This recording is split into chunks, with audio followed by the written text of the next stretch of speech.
पैसे बचाना किसे पसंद नहीं है और हम सब चाहते हैं कि हम कम पैसों में एक अच्छा पीसी बिल्ड कर लें। लेकिन आखिर हम वो पैसे इन्वेस्ट किस टाइप से करें जिससे हमारा पीसी भी तैयार हो जाए और हमें सबसे कातिलाना परफॉर्मेंस मिले।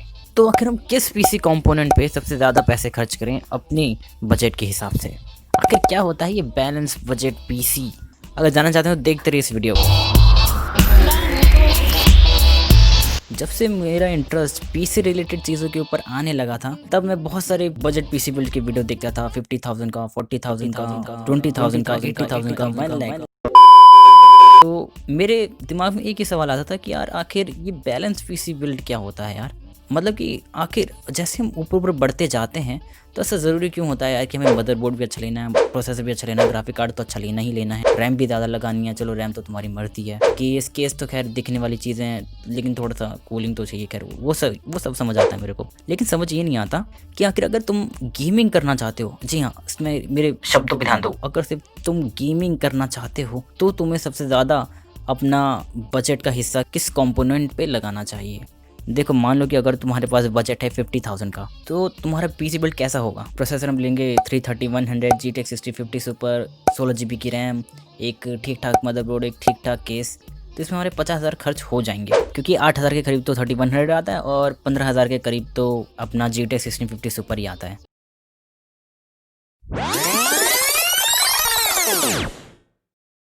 8,000 के करीब तो 3100 आता है और 15,000 के करीब तो अपना GTX 1650 सुपर ही आता है। 15,000 के करीब तो अपना GTX 1650 सुपर ही आता है। लेकिन अगर तुम सोचोगे फिर यार कि अगर हम ऐसा कर ले कि हम GTX 1660 सुपर डाल दें, रैम थोड़ी कम कर दें और स्टोरेज थोड़ी कम कर दें तो क्या सही रहेगा? या फिर हम प्रोसेसर में थोड़ा चीप आउट कर लें तो क्या सही रहेगा यार?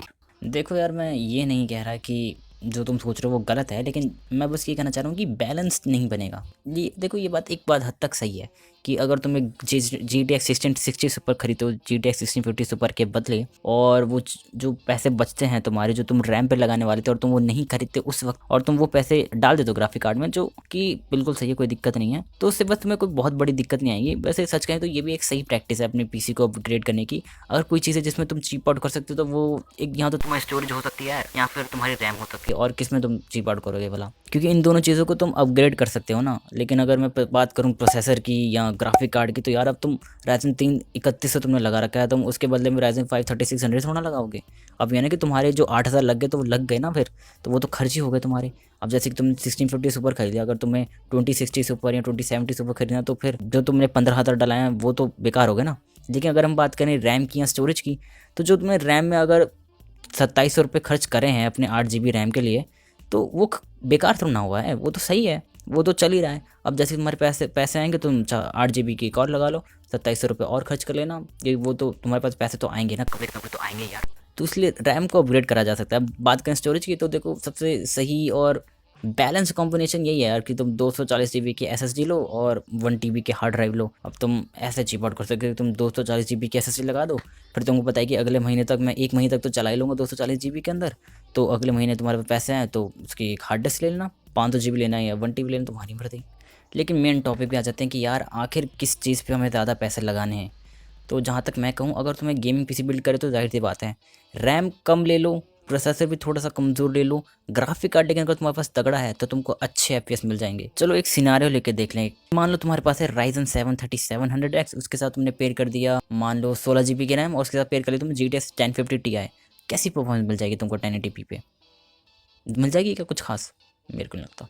और वहीं पे दूसरी जगह पे हम ले लेते हैं Ryzen 3 3100, 16 GB की रैम और GTX 1660 सुपर। अच्छा चलो प्राइस के बारे में डिस्कस कर, तो जो 3700X 16 GB रैम और 1050 Ti का हम प्राइस मिलाएंगे तो वो बैठता है अराउंड 46,290 रुपीज़। और वहीं जो दूसरा हमारा वाला है 3100 वाला Ryzen 3 3100 1660 सुपर 16 GB रैम, वो हमारा टोटल बैठता है 38,586 रुपीज़। अब तुम देख रहे हो प्राइस में डिफरेंस है। हमारा 3700X वाला बिल्ड जो है वो ज़्यादा महंगा है, तो क्या वो हमें ज़्यादा परफॉर्मेंस देगा? उसको देनी चाहिए ना प्राइस के हिसाब से, तो उसको देनी चाहिए जहाँ तक मेरे को लगता है। लेकिन सच्ची बताऊँ तो नहीं यार, वो नहीं देगा। परफॉर्मेंस तुम्हारे सामने ये देख लो, इसमें तुम जैसे कि देख ही पा रहे हो, इसने दूसरे प्रोसेसर के साथ यहाँ पे एक कंपैरिजन वीडियो बनाया है।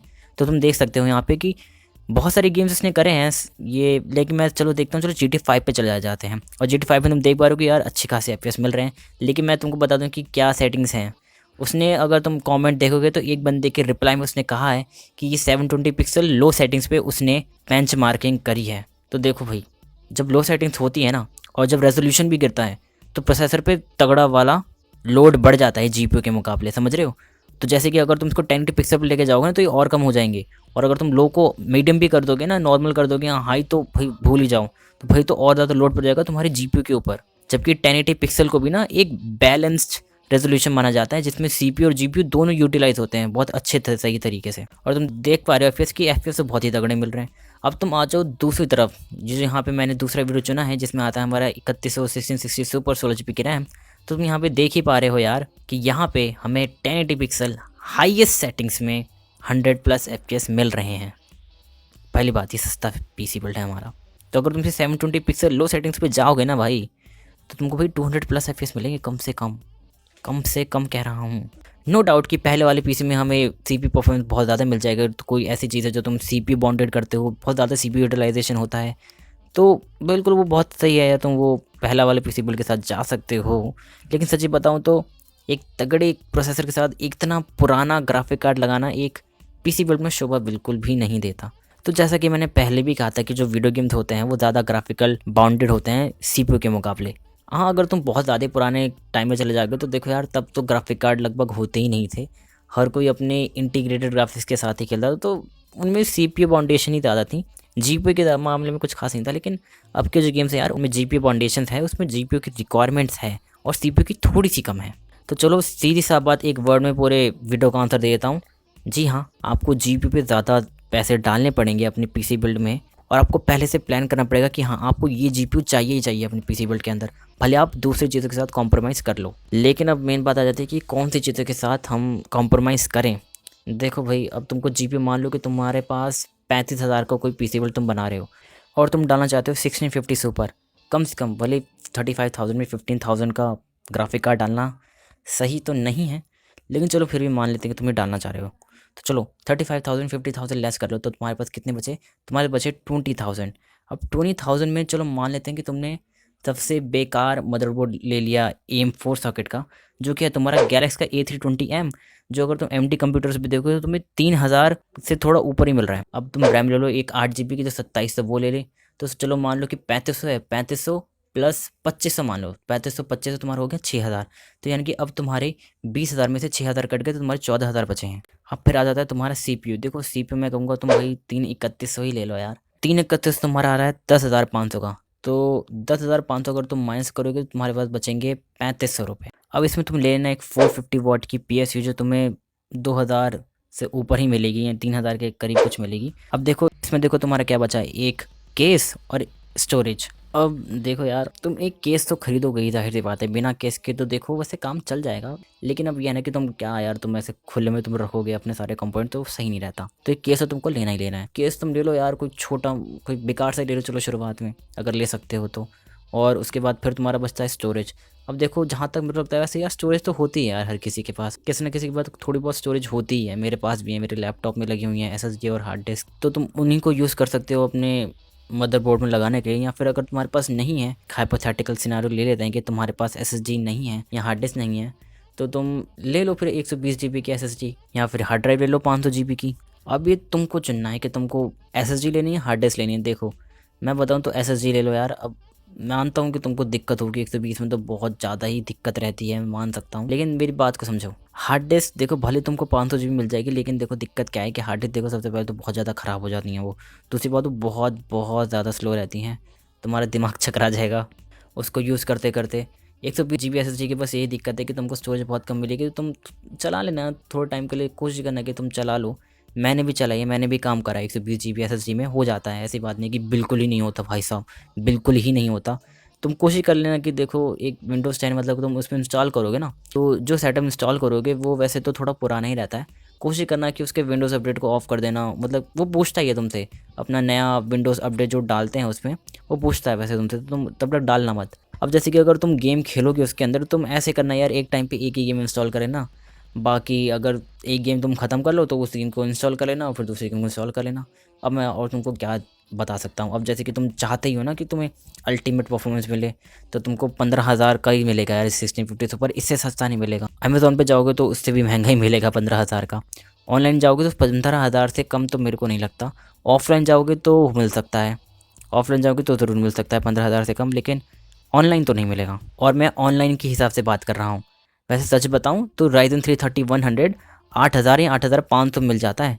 ज़रूरी नहीं है कि तुमको 10,500 ही देने पड़ेंगे। वो तो अमेज़ॉन का प्राइस बता रहा हूँ मैं, 10,500 जिस वक्त पे मैं रिकॉर्ड कर रहा हूँ वीडियो। नहीं तो एक टाइम पे सबसे मैंने लिखे थे सारे प्रोसेसर के प्राइस, और तब इसका प्राइस कुछ ऐसे ही था 8,600 के करीब। तो सोचो 2,000 से भी ज़्यादा बढ़ गया है। तो इन कंक्लूजन हमारे पास क्या निकल के आता है कि तुम चीप आउट कर सकते हो रैम में और स्टोरेज में और केस में, क्योंकि तुम इनको अपग्रेड कर सकते हो यार, और कोई दिक्कत नहीं आएगी अगर तुम अपग्रेड कर लोगे तो। हाँ, हालांकि केस में थोड़ा सा वो है कि जैसे कि तुमने केस खरीदे तो फिर भैया वो केस के तुम्हारे पैसे चले ही गए।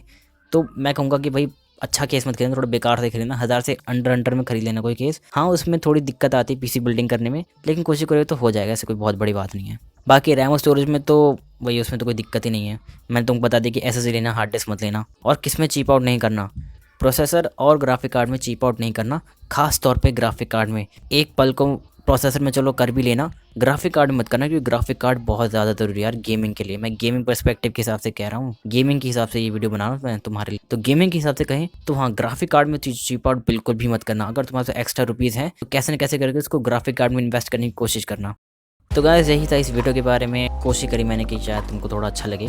तुमको अच्छा लगे तो लाइक कर देना, सब्सक्राइब मार देना, तुम्हारी मर्जी यार। नहीं लगा है तो डिसलाइक मार देना। अब मैंने अपने थॉट्स ही शेयर करें, मैं सोचा कि शायद से ये वीडियो मेरे को बनाना चाहिए, क्योंकि इस क्वेश्चन पे अभी मेरे को कोई यूट्यूब वीडियो दिखा नहीं है, तो मैं तो चलो बना ही देता हूँ। और वैसे भी इतना बेकार क्वेश्चन भी नहीं है ये, ठीक ठाक क्वेश्चन है, लोगों के दिमाग में आ जाता है। ठीक है गाइस, मैं चलो तुमसे मिलता हूँ अगले वीडियो में। Okay guys, bye bye.